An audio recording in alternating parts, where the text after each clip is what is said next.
ਲਓ ਜੀ ਦੋਸਤੋ, ਕੱਲ ਤੁਹਾਡੇ 10ਵੀਂ ਜਮਾਤ ਦਾ ਹੁਣ ਜਾ ਰਿਹਾ ਵਾ ਵਿਗਿਆਨ ਦਾ ਪੇਪਰ 15 ਤਰੀਕ ਨੂੰ। ਠੀਕ ਹੈ, ਯਾਨੀ ਕਿ ਸਾਇੰਸ ਦਾ ਪੇਪਰ। ਤਾਂ ਸਾਡੇ ਕੋਲ 10ਵੀਂ ਜਮਾਤ ਦਾ ਵਿਗਿਆਨ ਯਾਨੀ ਕਿ ਸਾਇੰਸ ਦਾ ਸਤੰਬਰ ਪ੍ਰੀਖਿਆਵਾਂ 2023 ਦਾ ਪੇਪਰ ਪਹੁੰਚਿਆ ਵਾ। ਪੂਰਾ ਸੋਲਵ ਕਰ ਚੁੱਕੇ ਹਾਂ ਤੇ ਹੁਣ ਚਲੋ ਚੰਗੀ ਤਰ੍ਹਾਂ ਤੁਹਾਡੀ ਰਿਵੀਜ਼ਨ ਕਰਾ ਦਿੰਦੇ ਆ। ਤਾਂ ਦੇਖੋ 80 ਨੰਬਰ ਦਾ ਪੇਪਰ ਆਉਣਾ, 3 ਘੰਟੇ ਦਾ ਸਮਾਂ ਮਿਲੇਗਾ। ਪਹਿਲਾ ਪ੍ਰਸ਼ਨ ਦੇਖਦੇ ਹਾਂ, ਬਹੁ ਵਿਕਲਪੀ ਪ੍ਰਸ਼ਨ ਨੇ। ਤਾਂ Fe2O3+2AI ਇਹ ਬਣਦਾ ਵਾ AI2O3+2Fe। ਤਾਂ ਇਹ ਕਿਹੜੀ ਪ੍ਰਤੀਕਿਰਿਆ ਹੈ? ਤਾਂ ਇਹ ਜਿਹੜੀ ਹੈਗੀ ਆ ਵਿਸਥਾਪਨ ਜਿਹੜੀ ਕਿਰਿਆ ਹੈਗੀ ਆ। ਠੀਕ ਹੈ ਜੀ, ਤਾਂ ਦੇਖ ਸਕਦੇ ਹੋ ਦੋਸਤੋ, ਉਪਰੋਕਤ ਰਸਾਇਣਿਕ ਕਿਰਿਆ ਇਹ ਕਿਸ ਦੀ ਉਦਾਹਰਣ ਹੈ? ਤਾਂ ਇਹ ਵਿਸਥਾਪਨ ਕਿਰਿਆ ਦੀ ਉਦਾਹਰਣ ਹੈ। ਅੱਗੇ ਆਪਣਾ ਕੀ ਹੁੰਦਾ ਹੈ ਜਦੋਂ ਪਤਲਾ ਹਾਈਡਰੋਕਲੋਰਿਕ ਐਸਿਡ ਲੋਹ ਚੂਰਨ ਉੱਤੇ ਪਾਇਆ ਜਾਂਦਾ ਹੈ? ਠੀਕ ਹੈ, ਹਾਈਡਰੋਜਨ ਗੈਸ ਅਤੇ ਆਇਰਨ ਕਲੋਰਾਈਡ ਪੈਦਾ ਹੁੰਦੇ ਹਨ। ਠੀਕ ਹੈ, ਅੱਗੇ ਹੈ ਆਪਣਾ ਪ੍ਰਸ਼ਨ, ਹੇਠ ਲਿਖੇ ਰਸਾਇਣਿਕ ਕਿਰਿਆ ਦੇ ਸੰਬੰਧ ਵਿੱਚ ਕਿਹੜੇ ਕਥਨ ਗਲਤ ਹੈ? A ਅਤੇ B ਦੋਵੇਂ। ਠੀਕ ਹੈ ਜੀ, ਯਾਨੀ ਕਿ ਆਹ ਵਾਲਾ ਤੇ ਆਹ ਵਾਲਾ, ਆਹ ਦੋਨੋਂ ਜਿਹੜੇ ਹੈਗੇ ਆ ਗਲਤ ਨੇ। ਠੀਕ ਹੈ, ਅੱਗੇ ਹੈ ਆਪਣਾ ਪ੍ਰਸ਼ਨ, ਮਿਥੇਨ ਦਾ ਅਣਵੀ ਸੂਤਰ C2H6 ਹੈ। ਇਸ ਵਿੱਚ ਜਿਹੜਾ ਹੈਗਾ ਵਾ 7 ਸਹਿਨਸੰਯੋਜਕ ਬੰਧਨ ਹਨ। ਠੀਕ ਹੈ, ਅੱਗੇ ਆਪਣਾ ਬਿਊਟੇਨ 4 ਕਾਰਬਨ ਯੌਗਿਕ ਹੈ ਜਿਸ ਦਾ ਕਿਰਿਆਤਮਕ ਸਮੂਹ ਦੋਸਤੋ ਕੀਟੋਨ ਹੈ।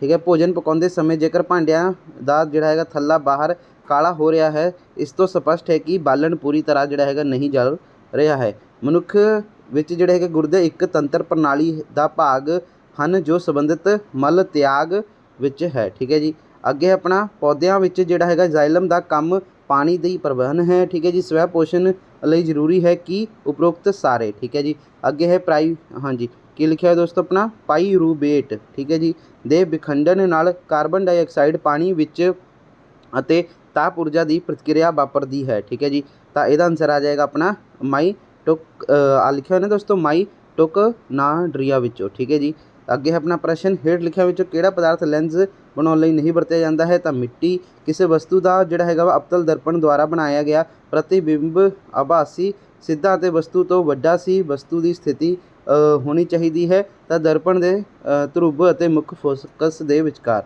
ਅੱਗੇ ਹੈ ਸਮਤਲ ਦਰਪਣ ਕਿਸ ਤਰ੍ਹਾਂ ਦਾ ਪ੍ਰਤੀਬਿੰਬ ਬਣਾਉਂਦਾ ਹੈ? ਤਾਂ ਵਸਤੂ ਦੇ ਆਕਾਰ ਦੇ ਬਰਾਬਰ। ਕਿਸੇ ਦਰਪਣ ਤੋਂ ਤੁਸੀਂ ਕਿੰਨੀ ਵੀ ਦੇਰ ਉੱਤੇ ਖੜੇ ਹੋਵੋ ਤੁਹਾਡਾ ਪ੍ਰਤੀਬਿੰਬ ਹਮੇਸ਼ਾ ਹੀ ਸਿੱਧਾ ਪ੍ਰਤੀਤ ਹੁੰਦਾ ਹੈ। ਇਹਦਾ ਆਨਸਰ ਆਏਗਾ ਦੋਸਤੋ ਜਾਂ ਤਾਂ ਸਮਤਲ ਜਾਂ ਫਿਰ ਉੱਤਲ। ਕਿਸੇ ਵਸਤੂ ਦੇ ਵਾਸਤਵਿਕ ਅਤੇ ਸਮਾਨ ਆਕਾਰ ਪ੍ਰਤੀਬਿੰਬ ਕਰਨ ਲਈ ਵਸਤੂ ਦਾ ਉੱਤਲ ਲੈਂਸ ਦੇ ਸਾਹਮਣੇ ਕਿੱਥੇ ਰੱਖਿਆ ਜਾਵੇ? ਤਾਂ ਫੋਕਸ ਦੂਰੀ ਦੀ ਦੁੱਗਣੀ ਦੂਰੀ ਉੱਤੇ। ਠੀਕ ਹੈ ਜੀ, ਅੱਗੇ ਆਪਣਾ ਮਨੁੱਖੀ ਅੱਖ ਜਿਸ ਭਾਗ ਉੱਤੇ ਕਿਸੇ ਵਸਤੂ ਦਾ ਪ੍ਰਤੀਬਿੰਬ ਬਣਾਉਂਦੀ ਹੈ ਉਹ ਰੈਟੀਨਾ ਜਿਹੜੀ ਹੈਗੀ ਹੈ। ਅੱਗੇ ਸਧਾਰਨ ਦ੍ਰਿਸ਼ਟੀ ਦੇ ਵਿਅਕਤੀ ਲਈ ਸਪਸ਼ਟ ਦਰਸ਼ਨ ਦੀ ਅਲਪਤਮ ਦੂਰੀ ਹੁੰਦੀ ਹੈ ਲਗਭਗ 25 ਸੈਂਟੀਮੀਟਰ। ਠੀਕ ਹੈ, ਅੱਗੇ ਹੈ ਅਲਿੰਗੀ ਜਨਨ ਬੰਡਿੰਗ ਦੁਆਰਾ ਜਿਸ ਵਿੱਚ ਹੁੰਦਾ ਹੈ ਉਸ ਨੂੰ ਈਸਟ ਕਹਿੰਦੇ ਆ। ਠੀਕ ਹੈ ਜੀ, ਹੇਠ ਲਿਖਿਆ ਵਿੱਚੋਂ ਕਿਹੜਾ ਮਨੁੱਖ ਵਿੱਚ ਜਿਹੜਾ ਹੈਗਾ ਵਾ ਮਾਦਾ ਜਨਨ ਪ੍ਰਣਾਲੀ ਦਾ ਭਾਗ ਨਹੀਂ ਹੈ? ਤਾਂ ਸ਼ੁਕਰਾਣੂ ਅਵਹਿਣੀ। ਠੀਕ ਹੈ ਜੀ, ਅਤੇ ਅੱਗੇ ਹੈ ਆਪਣਾ ਫਰਾਗ ਕੋਸ਼ ਵਿੱਚ ਹੁੰਦਾ ਹੈ ਤਾਂ ਪਰਾਗ ਕਣ ਦੇ ਵਿੱਚ। ਅੱਗੇ ਹੈ ਉਹ ਪ੍ਰਕਿਰਿਆ ਜਿਸ ਦੁਆਰਾ ਮਾਤਾ ਪਿਤਾ ਦੇ ਸਰੀਰਕ ਅਤੇ ਸਾਂਸਿਕ ਲਿਖਿਆ ਨਾ ਇੱਥੇ, ਮਾਨਸਿਕ ਜਾਂ ਸਾਂਸਿਕ ਗੁਣ ਸੰਤਾਨ ਤੱਕ ਪਹੁੰਚਦੇ ਹਨ ਤਾਂ ਉਸ ਨੂੰ ਖਾਨਦਾਨੀ ਕਿਹਾ ਜਾਂਦਾ ਹੈ, ਇੰਗਲਿਸ਼ ਦੇ ਵਿੱਚ ਹੈਰੀਡਿਟੀ।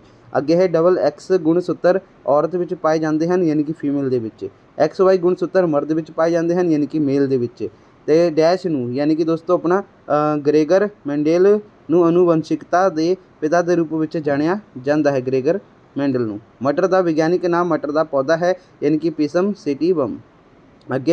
ਅੱਗੇ ਪਾਰਟ B ਪ੍ਰਸ਼ਨ ਆ ਤੁਹਾਡਾ, ਹਵਾ ਵਿੱਚ ਜਲਾਉਣ ਤੋਂ ਪਹਿਲਾਂ ਮੈਗਨੀਸ਼ੀਅਮ ਰਿਬਨ ਨੂੰ ਸਾਫ਼ ਕਿਉਂ ਕੀਤਾ ਜਾਂਦਾ ਹੈ? ਤਾਂ ਇਹਦਾ ਆਨਸਰ ਦੇਖਦੇ ਹਾਂ ਆਪਾਂ। ਆਹ ਦੇਖੋ ਹਵਾ ਵਿੱਚ ਜਿਹੜਾ ਹੈਗਾ ਵਾ ਆ ਰਿਹਾ, ਜੇ ਮੈਗਨੀਸ਼ੀਅਮ ਰਿਬਨ ਨੂੰ ਨਮ ਹਵਾ ਦੇ ਸੰਪਰਕ ਵਿੱਚ ਰਹਿੰਦਾ ਹੈ ਤਾਂ ਉਸ ਉੱਪਰ ਜਿਹੜਾ ਹੈਗਾ ਸਫੇਦ ਰੰਗ ਦਾ ਮੈਗਨੀਸ਼ੀਅਮ ਆਕਸਾਈਡ ਦੀ ਪਰਤ ਜੰਮ ਜਾਂਦੀ ਹੈ। ਇਹ ਪਰਤ ਮੈਗਨੀਸ਼ੀਅਮ ਦੇ ਚਲਾਉਣ ਵਿੱਚ ਅਵਰੋਧ ਪੈਦਾ ਕਰਦੀ ਹੈ, ਇਸ ਲਈ ਮੈਗਨੀਸ਼ੀਅਮ ਰਿਬਨ ਨੂੰ ਚਲਾਉਣ ਤੋਂ ਪਹਿਲਾਂ ਜਿਹੜਾ ਹੈਗਾ ਰੇਗਮਾਰ ਠੀਕ ਹੈ, ਜਿਹੜਾ ਹੁੰਦਾ ਨਹੀਂ ਪਲਾਸਟਿਕ ਜਿਹਦਾ ਹੁੰਦਾ ਵਾ ਇਹ ਉਹਨੂੰ ਸਾਫ਼ ਕੀਤਾ ਜਾਂਦਾ ਹੈ ਰੇਗਮਾਰ ਨਾਲ।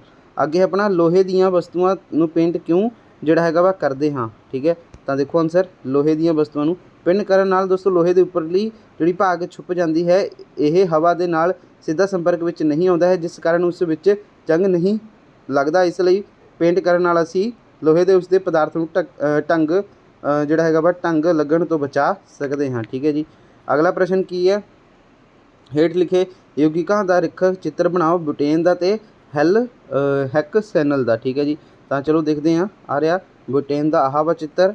ਠੀਕ ਹੈ ਜੀ, ਅਤੇ ਇਹਦਾ ਫਾਰਮੂਲਾ ਆ ਰਿਹਾ ਤੇ ਆਪਣਾ ਜਿਹੜਾ ਹੈਗਾ ਵਾ ਹੈਕਸੇਨਲ ਦਾ ਆਹਾਰ ਆ, ਠੀਕ ਹੈ ਜੀ, ਹੈਕਸੇਨਲ। ਤੇ ਉਸ ਤੋਂ ਬਾਅਦ ਆਪਣਾ ਅਗਲਾ ਪ੍ਰਸ਼ਨ ਦੇਖਦੇ ਹਾਂ ਹੁਣ। ਅਗਲਾ ਪ੍ਰਸ਼ਨ ਹੈ ਤੁਹਾਡਾ ਸਮਝਾਤੀ ਲੜੀ ਕੀ ਹੁੰਦੀ ਹੈ, ਉਦਾਹਰਨ ਦੇ ਕੇ ਵਿਆਖਿਆ ਕਰੋ ਸਮਝਾਤੀ ਲੜੀ, ਠੀਕ ਹੈ ਜੀ। ਤਾਂ ਦੇਖੋ ਸਮਝਾਤੀ ਲੜੀ ਯੌਗਿਕਾਂ ਦੀ ਅਜਿਹੀ ਲੜੀ ਜਿਸ ਵਿੱਚ ਕਾਰਬਨ ਲੜੀ ਵਿੱਚ ਸਥਿਤ ਹਾਈਡਰੋਜਨ ਨੂੰ ਇੱਕ ਹੀ ਪ੍ਰਕਾਰ ਦੀ ਕਿਰਿਆਤਮਕ ਸਮੂਹ ਜਿਹੜਾ ਹੈਗਾ ਵਾ ਵਿਸਥਾਪਿਤ ਕਰਦਾ ਹੈ, ਉਸ ਨੂੰ ਸਮਝਾਤੀ ਲੜੀ ਜਿਹੜਾ ਹੈਗਾ ਵਾ ਕਹਿੰਦੇ ਹਨ, ਠੀਕ ਹੈ ਜੀ। ਅਗਲਾ ਪ੍ਰਸ਼ਨ ਕੀ ਹੈ ਇੱਥੇ ਆਪਣਾ, ਸਵੈਪੋਸ਼ੀ ਅਤੇ ਪਰਪੋਸ਼ੀ ਪੋਸ਼ਣ ਵਿੱਚ ਅੰਤਰ, ਸਵੈਪੋਸ਼ੀ ਤੇ ਆਪਣਾ ਉਹਦੇ ਵਿੱਚ। ਤਾਂ ਅਜਿਹੇ ਜੀਵ ਦੋ ਪ੍ਰਕਾਸ਼ ਸੰਸ਼ਲਨ ਦੀ ਕਿਰਿਆ ਦੁਆਰਾ ਸਰਲ ਅਕਾਰਥਨਿਕ ਤੋਂ ਗੁੰਝਲਦਾਰ ਕਾਰਬਨਿਕ ਪਦਾਰਥਾਂ ਦਾ ਨਿਰਮਾਣ ਕਰਕੇ ਆਪਣਾ ਖੁਦ ਪੋਸ਼ਣ ਕਰਦੇ ਹਨ। ਸਵੈਪੋਸ਼ੀ ਜੀਵ ਉਹਨਾਂ ਨੂੰ ਕਹਾਉਂਦੇ ਹਨ, ਉਦਾਹਰਨ ਸਾਰੇ ਹਰੇ ਪੌਦੇ, ਠੀਕ ਹੈ ਜੀ। ਅਤੇ ਅਜਿਹੇ ਜੀਵ ਜੋ ਕਾਰਬਨਿਕ ਪਦਾਰਥ ਅਤੇ ਊਰਜਾ ਨੂੰ ਆਪਣੇ ਭੋਜਨ ਪਦਾਰਥ ਦੇ ਰੂਪ ਵਿੱਚ ਹੋਰ ਜੀਵਿਤ ਜਾਂ ਮ੍ਰਿਤ ਪੌਦਿਆਂ ਦਾ ਜੰਤੂਆਂ ਤੋਂ ਗ੍ਰਹਿਣ ਕਰਦੇ ਹਨ। ਪਰਪੋਸ਼ੀ ਜੀਵ ਉਹ ਖਵਾਉਂਦੇ ਹਨ, ਉਦਾਹਰਨ ਦੇ ਲਈ ਯੂਗਿਲਨਾ ਨੂੰ ਛੱਡ ਕੇ ਸਾਰੇ ਜੰਤੂ, ਅੰਬਰੇਲ ਜੀਵਾਣੂ, ਠੀਕ ਹੈ ਜੀ, ਅਮਰਵੇਲ ਜੀਵਾਣੂ, ਕਣਕ ਆਦਿ, ਠੀਕ ਹੈ ਜੀ। ਅੱਗੇ ਹੈ ਆਪਣਾ ਪ੍ਰਸ਼ਨ, ਦੇਖੋ ਕੀ ਹੈ, ਹਾਂਜੀ ਅੱਗੇ ਹੈ ਆਪਣਾ ਪ੍ਰਸ਼ਨ, ਸਵੈਪੋਸ਼ੀ ਅਤੇ ਪਰਪੋਸ਼ੀ ਵਿੱਚ ਅੰਤਰ ਇਹ ਹੋ ਗਿਆ। ਉੱਚ ਸੰਗਠਿਤ ਪੌਦਿਆਂ ਵਿੱਚ ਪਰਿਵਹਨ ਪ੍ਰਣਾਲੀ ਦੇ ਕਿਹੜੇ ਘਟਕ ਹਨ, ਠੀਕ ਹੈ। ਤਾਂ ਇਹਦਾ ਆਨਸਰ ਵੀ ਤੁਸੀਂ ਆਹ ਦੇਖ ਸਕਦੇ ਹੋ ਆ ਰਿਹਾ।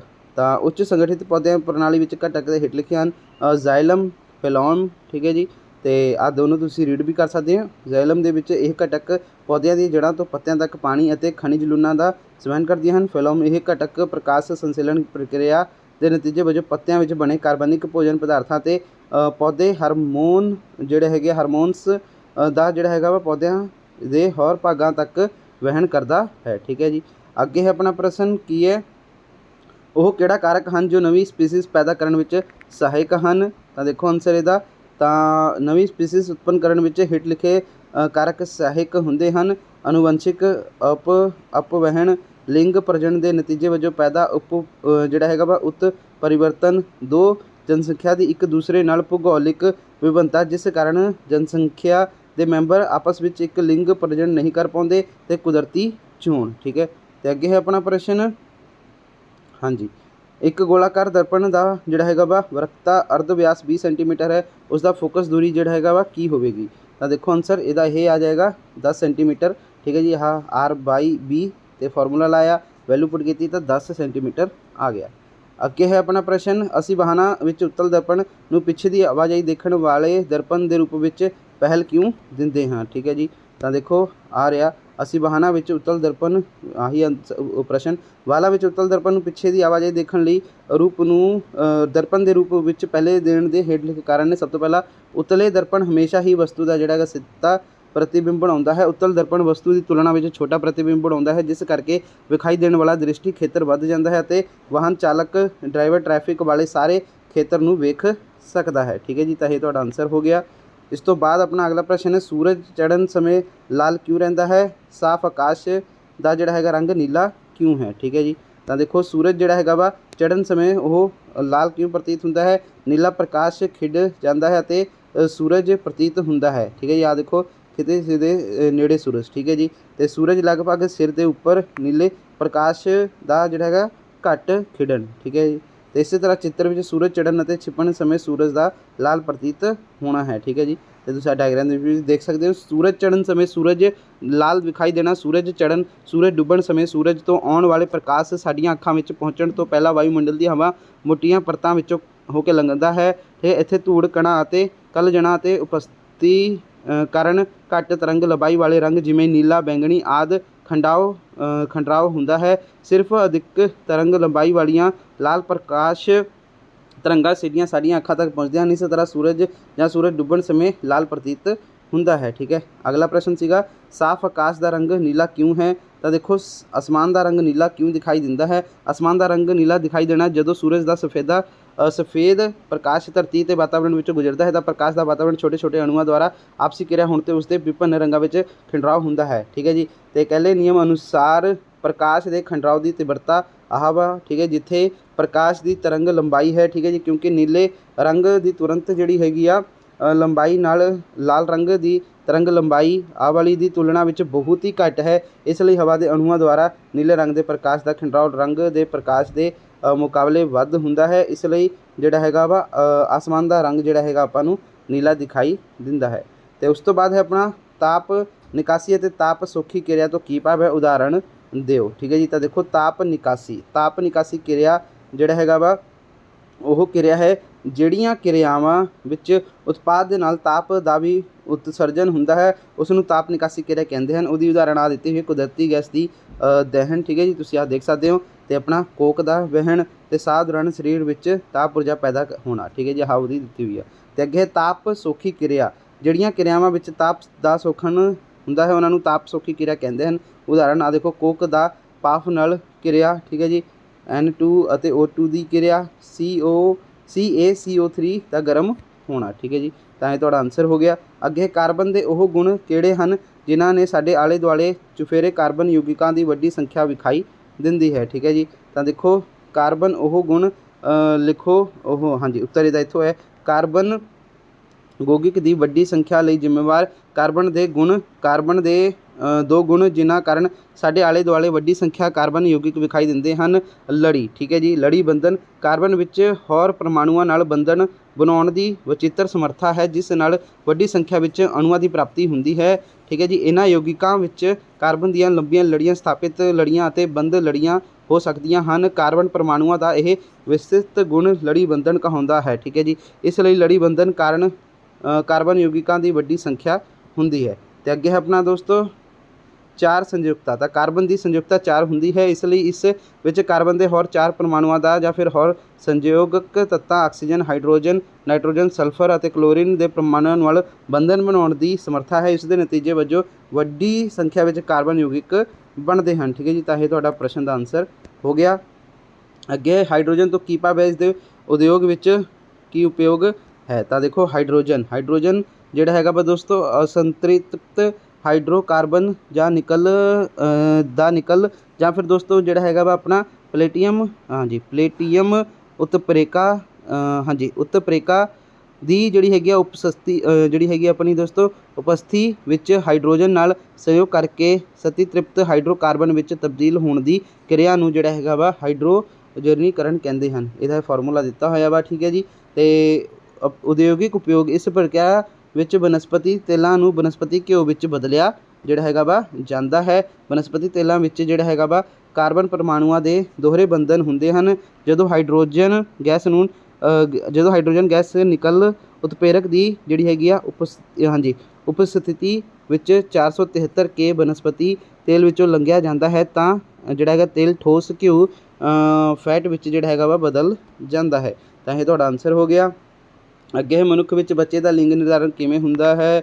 ਤਾਂ ਦੇਖੋ ਮਨੁੱਖ ਵਿੱਚ ਜਿਹੜਾ ਹੈਗਾ ਵਾ ਬੱਚੇ ਦਾ ਲਿੰਗ ਨਿਰਧਾਰਨ ਮਨੁੱਖ ਵਿੱਚ ਬੱਚੇ ਦੇ ਨਿਰਧਾਰਨ ਵਿਸ਼ੇਸ਼ ਗੁਣਾ ਸੂਤਰ ਦੇ ਆਧਾਰ 'ਤੇ ਹੁੰਦਾ ਹੈ। ਨਰ ਵਿੱਚ XY ਗੁਣ ਸੂਤਰ ਹੁੰਦੇ ਹਨ, ਮਾਦਾ ਵਿੱਚ XX ਗੁਣ ਸੂਤਰ ਹੁੰਦੇ ਹਨ। ਠੀਕ ਹੈ ਜੀ, ਇਸ ਤੋਂ ਸਪਸ਼ਟ ਹੈ ਕਿ ਮਾਦਾ ਕੋਲ Y ਗੁਣ ਸੂਤਰ ਹੁੰਦਾ ਹੀ ਨਹੀਂ ਹੈ। ਜਦੋਂ ਨਰ ਮਾਦਾ ਦਾ ਸੰਯੋਗ ਸੰਤਾਨ ਪੈਦਾ ਹੁੰਦਾ ਹੈ ਤਾਂ ਮਾਦਾ ਕਿਸੇ ਵੀ ਤਰ੍ਹਾਂ ਨਾਲ ਬੱਚੇ ਨੂੰ ਪੈਦਾ ਕਰਨ ਵਿੱਚ ਸਮਰੱਥ ਹੋ ਹੀ ਨਹੀਂ ਸਕਦੀ, ਕਿਉਂਕਿ ਨਰ ਬੱਚੇ ਵਿੱਚ XY ਗੁਣ ਸੂਤਰ ਹੋਣੇ ਚਾਹੀਦੇ ਹਨ। ਠੀਕ ਹੈ ਜੀ, ਤਾਂ ਜਿਵੇਂ ਕਿ ਤੁਸੀਂ ਆਹ ਫਾਰਮੂਲਾ ਵੀ ਦੇਖ ਸਕਦੇ ਹੋ, ਆਹ ਡਾਇਗਰਾਮ ਬਣਾਈ ਹੋਈ ਹੈ ਮਨੁੱਖ ਵਿੱਚ ਬੱਚੇ ਦਾ ਲਿੰਗ ਨਿਰਧਾਰਨ।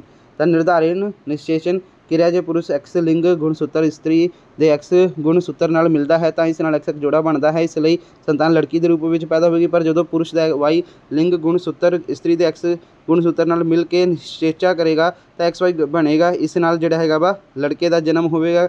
ਤੇ ਕਿਸੇ ਵੀ ਪਰਿਵਾਰ ਵਿੱਚ ਲੜਕੇ ਜਾਂ ਲੜਕੀ ਦਾ ਜਨਮ ਪੁਰਸ਼ ਦੇ ਗੁਣ ਸੂਤਰ 'ਤੇ ਨਿਰਭਰ ਕਰਦਾ ਹੈ, ਕਿਉਂਕਿ Y ਗੁਣ ਸੂਤਰ ਸਿਰਫ ਪੁਰਸ਼ ਕੋਲ ਹੀ ਹੁੰਦਾ ਹੈ। ਠੀਕ ਹੈ ਜੀ, ਜਿਵੇਂ ਕਿ ਤੁਸੀਂ ਆਹ ਦੇਖ ਸਕਦੇ ਹੋ, ਆਹ ਤੁਹਾਡੀ ਡਾਇਗਰਾਮ ਦਿੱਤੀ ਹੋਈ ਆ। ਠੀਕ ਹੈ ਜੀ, ਮਨੁੱਖ ਵਿੱਚ ਲਿੰਗ ਨਿਰਧਾਰਨ ਦਾ। ਠੀਕ ਹੈ, ਅੱਗੇ ਹੁਣ ਆਪਣਾ ਪ੍ਰਸ਼ਨ ਹੈ ਨਿਮਨ ਲਿਖਤ ਸਥਿਤੀਆਂ ਵਿੱਚ ਵਰਤੇ ਗਏ ਦਰਪਣਾਂ ਦੀ ਅਤੇ ਕਾਰਨ ਦੱਸੋ। ਠੀਕ ਹੈ, ਕਿਸੇ ਕਾਰ ਦੀ ਹੈਡਲਾਈਟ ਬਾਰੇ। ਠੀਕ ਹੈ ਜੀ, ਤਾਂ ਦੇਖਦੇ ਹਾਂ ਸਭ ਤੋਂ ਪਹਿਲਾਂ ਕਾਰ ਦੀ ਹੈਡਲਾਈਟ ਬਾਰੇ। ਤਾਂ ਦੇਖੋ ਕਾਰ ਦੀ ਹੈਡਲਾਈਟ ਵਿੱਚ ਅਵਤਲ ਦਰਪਣ ਦੀ ਵਰਤੋਂ ਕੀਤੀ ਜਾਂਦੀ ਹੈ। ਠੀਕ ਹੈ ਜੀ, ਤੇ ਬਲਬ ਨੂੰ ਅਵਤਲ ਦਰਪਣ ਦੇ ਮੁੱਖ ਫੋਕਸ 'ਤੇ ਰੱਖਿਆ ਜਾਂਦਾ ਹੈ। ਬਲਬ ਤੋਂ ਨਿਕਲਣ ਵਾਲੀਆਂ ਪ੍ਰਕਾਸ਼ ਕਿਰਨਾਂ ਦਰਪਣ ਤੋਂ ਪਰਿਵਰਤਨ ਹੋਣ ਮਗਰੋਂ ਸਮਾਂਤਰ ਹੋ ਜਾਂਦੀਆਂ ਹਨ। ਇਸ ਤੋਂ ਜਿਹੜੀ ਹੈਗੀ ਇੱਕ ਸ਼ਕਤੀਸ਼ਾਲੀ ਸਮਾਂਤਰ ਪ੍ਰਕਾਸ਼ ਕਿਰਨ ਪੁੰਜ ਪ੍ਰਾਪਤ ਹੁੰਦੀ ਹੈ। ਠੀਕ ਹੈ ਜੀ, ਉਸ ਤੋਂ ਬਾਅਦ ਸੀਗਾ ਸੂਰਜ ਭੱਠੀ ਸੋਲਰ ਫਰਨੇਸ ਵਿੱਚ ਅਵਤਲ ਦਰਪਣ ਦੀ ਵਰਤੋਂ ਕੀਤੀ ਜਾਂਦੀ ਹੈ। ਗਰਮ ਕੀਤੇ ਜਾਣ ਵਾਲੇ ਬਰਤਨ ਨੂੰ ਦਰਪਣ ਦੇ ਮੁੱਖ ਫੋਕਸ 'ਤੇ ਰੱਖਿਆ ਜਾਂਦਾ ਹੈ। ਸੂਰਜ 'ਤੇ ਆ ਰਹੀ ਸਮਾਂਤਰਨ ਕਿਰਨਾਂ ਨੂੰ ਦਰਪਣ ਦੇ ਪਰਾਵਰਤਨ ਹੋਣ ਤੋਂ ਬਾਅਦ ਫੋਕਸ 'ਤੇ ਰੱਖੇ ਬਰਤਨ ਦੇ ਸਾਰੀ ਜਿਹੜੀ ਹੈਗੀ ਤਾਪ ਊਰਜਾ ਨੂੰ ਕੇਂਦਰਿਤ ਕਰ ਦਿੰਦੀਆਂ ਹਨ। ਠੀਕ ਹੈ ਜੀ, ਤਾਂ ਇਹ ਦੋਨੋਂ ਆਪਣੇ ਹੋ ਗਏ। ਅੱਗੇ ਤਾਰੇ ਕਿਉਂ ਟਿਮਟਿਮਾਉਂਦੇ ਹਨ। ਠੀਕ ਹੈ, ਤਾਂ ਦੇਖੋ ਤਾਰੇ ਕਿਉਂ ਟਿਮਟਿਮਾਉਂਦੇ ਹਨ। ਤਾਰਿਆਂ ਤੋਂ ਪ੍ਰਕਾਸ਼ ਜਿਹੜਾ ਹੈਗਾ ਵਾ ਵਾਯੂਮੰਡਲ ਦੀਆਂ ਭਿੰਨ ਭਿੰਨ ਪਰਤਾਂ ਵਿੱਚੋਂ ਲੰਘ ਕੇ ਸਾਡੇ ਤੱਕ ਪਹੁੰਚਦੀਆਂ ਹਨ। ਵਾਯੂਮੰਡਲ ਦੀਆਂ ਭੌਤਿਕ ਹਾਲਾਤਾਂ ਜਿਵੇਂ ਕਿ ਤਾਪਮਾਨ, ਅਪਵਰਤਨ ਅੰਕ, ਘਣਤਾ ਆਦਿ ਭਿੰਨ ਭਿੰਨ ਹੁੰਦੀਆਂ ਹਨ ਅਤੇ ਇਹ ਵਾਯੂਮੰਡਲ ਵਿੱਚ ਹੋਣ ਵਾਲੀਆਂ ਹਲਚਲਾਂ ਕਾਰਨ ਬਦਲਦੀਆਂ ਰਹਿੰਦੀਆਂ ਹਨ। ਇਸ ਕਾਰਨ ਤਾਰੇ ਜਿਹੜੇ ਹੈਗੇ ਸਾਨੂੰ ਟਿਮਟਿਮਾਉਂਦੇ ਜਾਪਦੇ ਹਨ। ਅੱਗੇ ਆਪਣਾ ਕਿਸੇ ਪੁਲਾੜ ਯਾਤਰੀ ਨੂੰ ਆਕਾਸ਼ ਨੀਲੇ ਦੀ ਥਾਂ ਕਾਲਾ ਕਿਉਂ ਪ੍ਰਤੀਤ ਹੁੰਦਾ ਹੈ। ਤਾਂ ਦੇਖੋ ਹਵਾ ਦੇ ਅਣੂਆਂ ਜਾਂ ਫਿਰ ਹੋਰ ਬਹੁਤ ਸੂਖਮ ਕਣਾਂ ਦੀ ਅਣਹੋਂਦ ਕਾਰਨ ਜਿਹੜਾ ਹੈਗਾ ਪ੍ਰਕਾਸ਼ ਦਾ ਖਿੰਡਾਓ ਨਹੀਂ ਹੁੰਦਾ ਹੈ, ਜਿਸ ਕਾਰਨ ਪੁਲਾੜ ਯਾਤਰੀ ਨੂੰ ਆਕਾਸ਼ ਕਾਲਾ ਦਿਖਾਈ ਦਿੰਦਾ ਹੈ। ਠੀਕ ਹੈ ਜੀ, ਤਾਂ ਇੱਥੇ ਤੁਹਾਡਾ ਇਹ ਆਨਸਰ ਹੋ ਗਿਆ। ਉਸ ਤੋਂ ਬਾਅਦ ਜੇ ਗੱਲ ਕਰੀਏ ਪਾਰਟ ਡੀ ਰਹਿ ਗਿਆ ਆਪਣਾ, ਤਾਂ ਪਾਰਟ ਡੀ ਦੋਸਤੋ ਉਦੋਂ ਆਊਗਾ 44ਵਾਂ 45ਵਾਂ ਕੁਐਸਚਨ। ਠੀਕ ਹੈ ਜੀ, 46ਵਾਂ, ਅਤੇ ਆਹ ਜਿਹੜੇ ਹੈਗੇ ਤੁਹਾਡੇ ਪਾਰਟ ਡੀ ਰਹਿ ਗਿਆ ਬਸ। ਪਾਰਟ ਡੀ ਦੋਸਤੋ ਉਹਦੇ ਲਈ ਮੈਂ ਪਾਰਟ 2 ਬਣਾ ਦੂੰਗਾ। ਅਗਰ ਤੁਹਾਡੇ ਜ਼ਿਆਦਾ ਤੋਂ ਜ਼ਿਆਦਾ ਕਮੈਂਟ ਆਉਣਗੇ ਤਾਂ ਮੈਂ ਜਲਦੀ ਤੋਂ ਜਲਦੀ ਕੋਸ਼ਿਸ਼ ਕਰੂੰਗਾ ਪਾਰਟ 2 ਬਣਾ ਕੇ ਆਹ ਵਾਲਾ ਜਿਹੜਾ ਹੈਗਾ ਪਾਰਟ ਡੀ ਰਹਿ ਗਿਆ ਤੁਹਾਡਾ।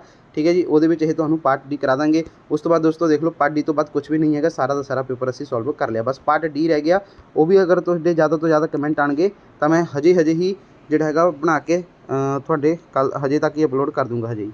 ਠੀਕ ਹੈ ਜੀ, ਤਾਂ ਦੋਸਤੋ ਆਹੀ ਤੁਹਾਡੇ ਕੁਐਸਚਨ ਰਹਿ ਗਏ, ਬਾਕੀ ਸਾਰਾ ਪੇਪਰ ਆਪਾਂ ਸੋਲਵ ਕਰ ਲਿਆ। ਓਕੇ ਦੋਸਤੋ, ਆਹ ਸੀਗਾ ਤੁਹਾਡੇ 10th ਸਾਇੰਸ ਦਾ ਸਤੰਬਰ ਦਾ ਇੱਕ ਸਾਡੇ ਕੋਲ ਪੇਪਰ ਪਹੁੰਚਿਆ ਸੀਗਾ, ਸੋਲਵ ਕਰ ਲਿਆ।